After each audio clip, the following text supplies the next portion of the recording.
mengatakan tingkat pengangguran terbuka melesat dalam setahun. Sebelum pandemi, saudara, pada bulan Februari 2020, tingkat pengangguran terbuka masih di angka 4,94%. Assalamualaikum warahmatullahi wabarakatuh. Salam Om Swastiastu, Nama Budaya, salam kebajikan, dan salam sejahtera bagi kita semua. Perkenalkan, nama saya Willy Dwi Mentari dengan NIM C1B025134 dari Prodi Manajemen kelas R005. Video ini dibuat untuk memenuhi tugas pengantar ekonomi makro dengan dosen pengampu Ibu Sri Ningsih SEMM. Ekonomi makro. Ekonomi makro merupakan cabang ilmu ekonomi yang mempelajari tentang perilaku kinerja dan pengambilan keputusan perekonomian secara keseluruhan, seperti pertumbuhan ekonomi, inflasi, pengangguran, dan kebijakan pemerintah.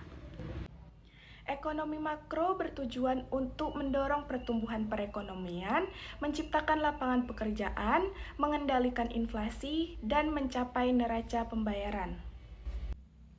Jadi, ekonomi makro membahas tentang bagaimana suatu negara mengelola pertumbuhan, inflasi, pengangguran, dan stabilitas perekonomian negara.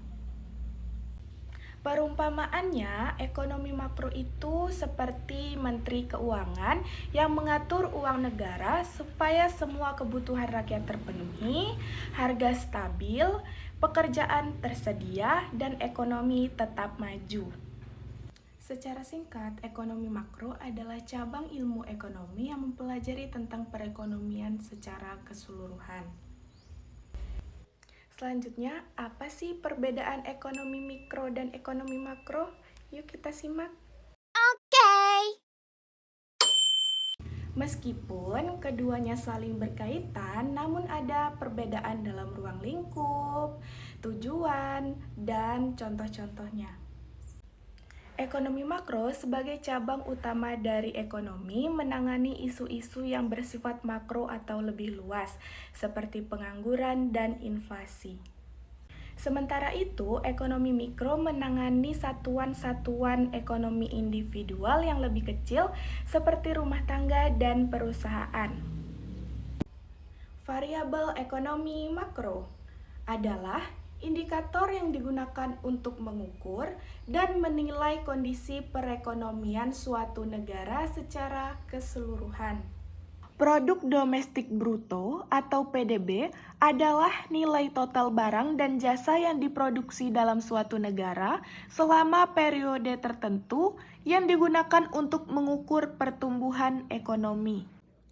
Pertumbuhan ekonomi adalah kenaikan kapasitas produksi dari waktu ke waktu yang diukur dari persentase kenaikan PDB real. Rumus untuk mengukur total nilai barang dan jasa yang diproduksi suatu negara sebagai berikut. Di mana Y adalah pendapatan nasional, C konsumsi, I investasi, G pengeluaran pemerintah, X ekspor, dan M impor.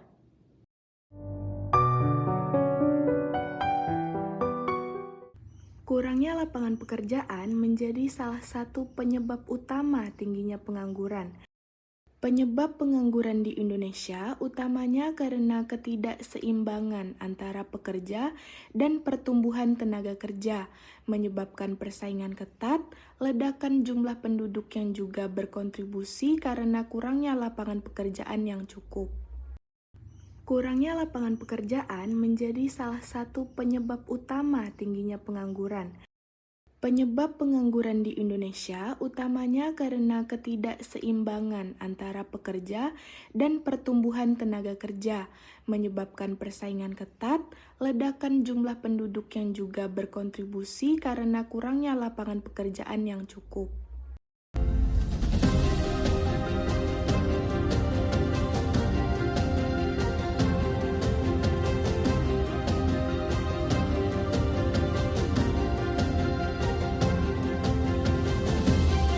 Inflasi adalah kondisi di mana kenaikan harga barang maupun jasa secara umum dan terus-menerus dalam jangka waktu tertentu yang mengakibatkan penurunan daya beli uang.